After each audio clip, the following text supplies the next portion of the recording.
Hey, JK here. I want to thank you for sharing part of your day with me. Ladies and gentlemen, week 13 is here and over with, and we are 1 week closer to the playoffs, not only in the NFL, but also fantasy. Now, we are still live in 3 leagues. We have clinched a spot in 1 league, still fighting for the 6th spot in 2 leagues, and then we've been out of it for a few weeks in the 4th. But again, we're still fighting. It's going to be a good week, and hopefully our playoff chances are better than the Redskins, because God bless America. All I needed Mariota to do was just over Benito's head, but I digress. We're going to go ahead and start with a team that has absolutely no chance of making the playoffs and have been out for a few weeks, the Vince McMahon Football Club. We did come out with a win in week 13, 135-130, to bring our record to 5-8. A far cry from what we actually wanted to be, but hey, it's all good. Could be worse, right? Our top scorer was Jared Goff with 28 points. Woo, man. Imagine how good you'd done if Amon-Ra St. Brown was healthy. We also had Bucky Irving in as 25. Thank you for coming back so strong off the injury report. And then we have Kyron Williams coming up with a very strong bounce back performance with 23 points.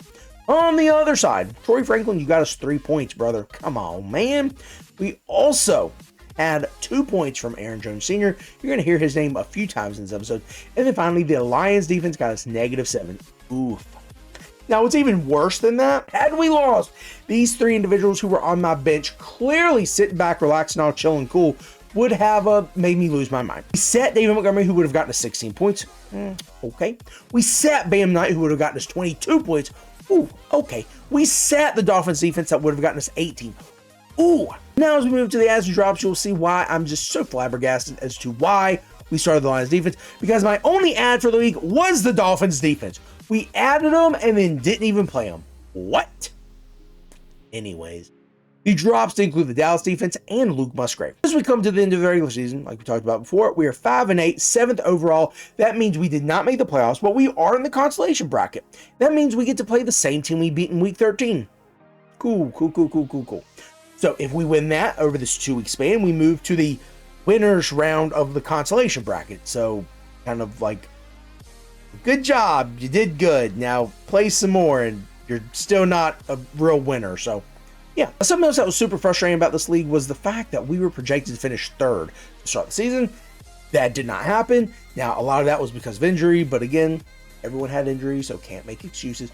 But with our 4-spot falling or failure, or however we want to say it, we were tied with the most or the worst performer, so we very highly underperformed. Again, very frustrating. Not how I like to represent myself in fantasy, but hey, it is what it is. Now we're going to move to the Jerome Horwitz Purple Dragons, where we are also 5-8, and we came out with a big win to keep our playoff hopes alive this week. Woo! We were able to come out on top 101-83. Our top scorer was Jared Goff with 24 points, followed by Derrick Henry with 18 points. On the other side, we only had 4 points each from Mark Andrews and Devonta Smith, and then the Ravens defense only got us 1 point. So, come on, guys. What makes that worse was we sat the Seahawks defense, who got 26. Good Lord. As due to the adds and drops, we added Kenneth Gainwell, who only got 2 points this week, and dropped Jordan Love, who dropped 4 touchdown passes against the Lions this week. Oof. What? Why? Anyways, we're still alive in the playoff hunt. We have scored the 2nd most points in the entire league and still fighting to make the playoff. That's frustrating. But we still have a week left, and we're playing the 2nd best team in the league. And the 2nd best person in the league is still fighting for number 1 overall seed, so you know they're not going to take it easy. Oof. So that's super frustrating. Again, still alive, but on life support. It is not looking good. But hey, all we can ask for is a chance. So you're telling me there's a chance? That's right. So we'll hope to score more points. We'll hope get a little luck and get into the playoffs, but we'll see how things go. Now we're going to move to the deranged Easter Bunny, where we are guaranteed a playoff spot. However, we have quickly fallen from 2nd place to 5th place, and we lost this week 140-169. Nice. And the unfortunate part was we absolutely had a chance to win this game. Ooh. Our top scorer was Drake May with 46 points, so absolutely looking great with who at wide receiver? Our second highest scorer was Jason Myers. Oh, you know who that is? He's a kicker for the Seahawks. He got me 23 points. Derrick Henry got us 18, and George Pickens got us 16. On the other side, DK Metcalf, you got us 6 points. Aaron Jones Sr., there's that name again, you got us 4 points. And Amon-Ra St. Brown, you got us a goose egg. I'm confident I would have won had Amon-Ra St. Brown played.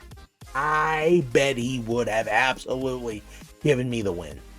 But it's all good. It's all good. I ain't mad. We're still in the playoffs, right? With no ads or drops for this league, let's just go ahead and talk about the last few weeks not being great. Hopefully, these are the losses we need to get out of our system before we get to the playoffs, because we have lost to one winning team in the last few weeks and 2 losing teams. Not just losing teams, like 8th, 9th, 10th place in the league. That's not been good. But again, let's go ahead and get the losing out of the way, because the last thing I want to do, get to the playoffs and have an early round exit.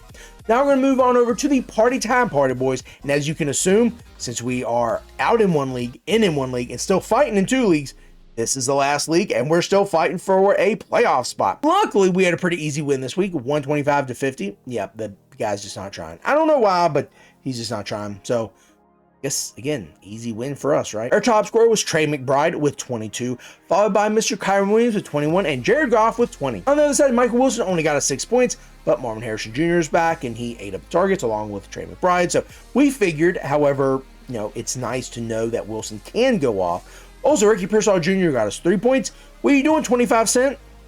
What are you doing? You need to get back in the game. But the worst call of the week and the absolute worst start I could have had. God bless America. I'm glad we won. Shemar, whatever your name is, Dyke, got us negative 0.1 because you caught a pass and got like however many yards, but then fumbled. So you got us negative points. Good Lord, man. And to top it all off, you were our ad for the week. In your spot, we dropped Malik Washington, who had like 4 receptions for 30 yards or 3 receptions for 40 yards, something like that. Come on, dog.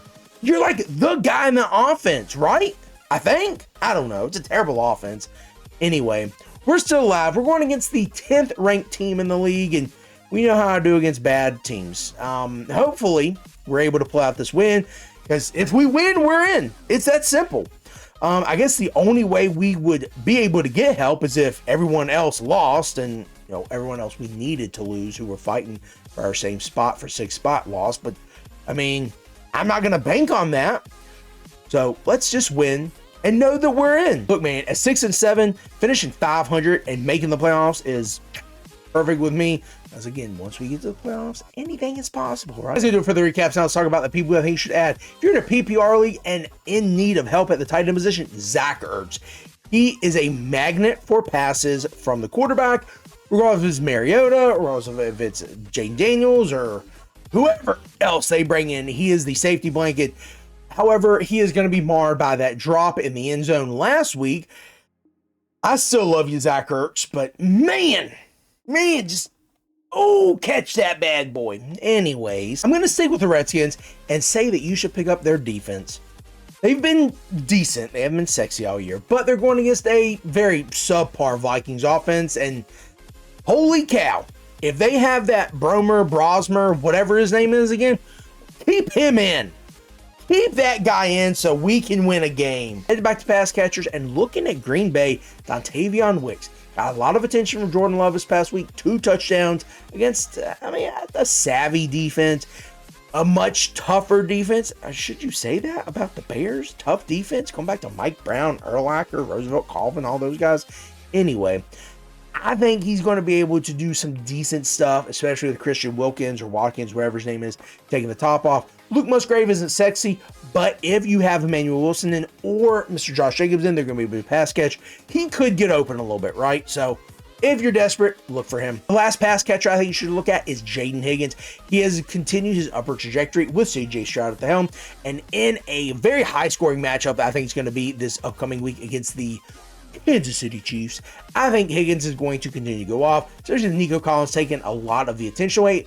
Schultz going underneath, being able to get some of that attention. The linebackers going to be creeping up. If Jaden Higgins to stay in that soft spot right there in front of the safeties behind the linebackers, he'll be able to make some moves and get quite a few yards. I think he's going to wind up with 5, 6 receptions, 80, 90 yards, maybe a touchdown. At least that's what I'm banking on because I have him in some of my leagues. That's going to do it for the recaps and the people I think you should have. Hopefully your teams are in a better position than mine to make the playoffs. Hopefully you are in a stress-free week, or maybe you've already completed your championship run. I don't know how different teams work with their leagues, but in any case, again, I hope that you had a great turkey day, and I'm looking forward to the playoffs. At least one league, we're going to make it, hopefully 3 overall. But in any case, this is JK Cowan. Thank you for sharing part of your day with me.